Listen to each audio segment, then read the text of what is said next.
Hey everyone, David here, and I thought I'd talk about a particular game series that I've grown fond of over the last couple of years. Namely, if I get here, Megaman X. Now, the plot behind Megaman X, it involves Dr. Light, the creator of the original Mega Man. Now, he's an old man, he knows he probably doesn't have much longer left to live. So before he dies, he decides that he wants to make one last giant leap in the field of robotics, something he'd always be remembered for. Now, what he does, he creates X. Now, X isn't just like any other robot. X is what is called a Reploid. Quite literally, a robot that's almost just like a human. They have their own personalities. They can think for themselves. They can make their own decisions. But the technology in X is so experimental.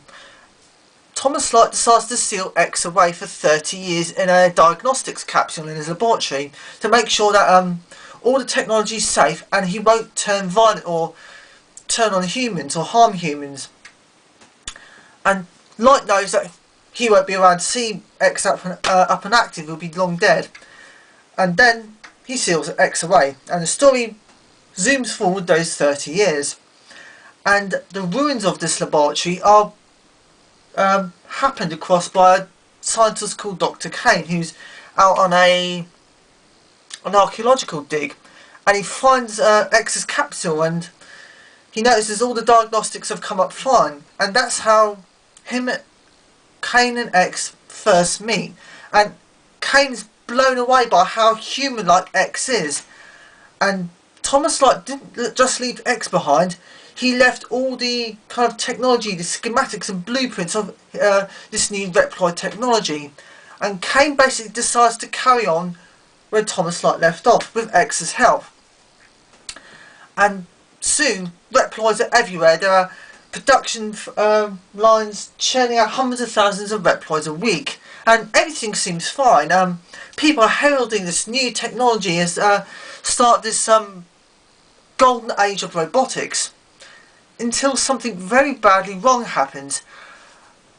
Reploids begin to turn violent, specifically harming their human kind of co-workers, and yeah, they basically turn against the humans they work alongside for, becoming incredibly irrational and aggressive.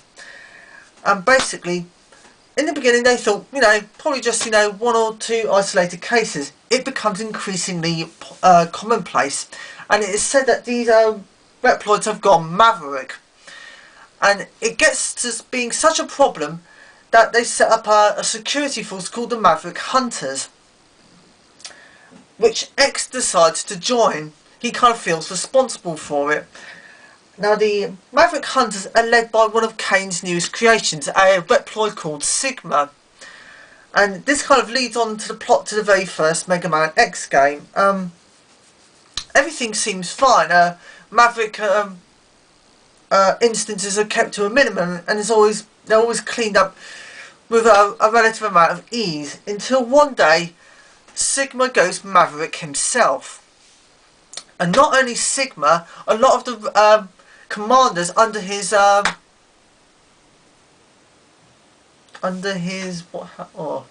brain freeze, do pardon me, under his command, Chill Penguin, Storm Eagle, Armoured Armadillo, Launch Octopus, Boomer Kawanga, Spark Mandrill, I've probably missed several. Do correct me in the comments section if I have missed any out. And that kind of leads into the plot of the first Mega Man X game. Now, I have it as Maverick Hunter X, the remake made on the PSP, and it is effectively the Mega Man formula. Beat the bosses, get their weapons, and go up against the end of game boss, and stage by stage, and it does it very, very well. I mean, you can argue that Capcom are just recycling the same old, the same kind of game complex concept, but it does do it very, very well. Now, due to the fact I don't have a lot of space on my memory card, I won't be going into the games each bit by bit right now. Instead, I'm going to do them game by game. So, with that being said, David signing off.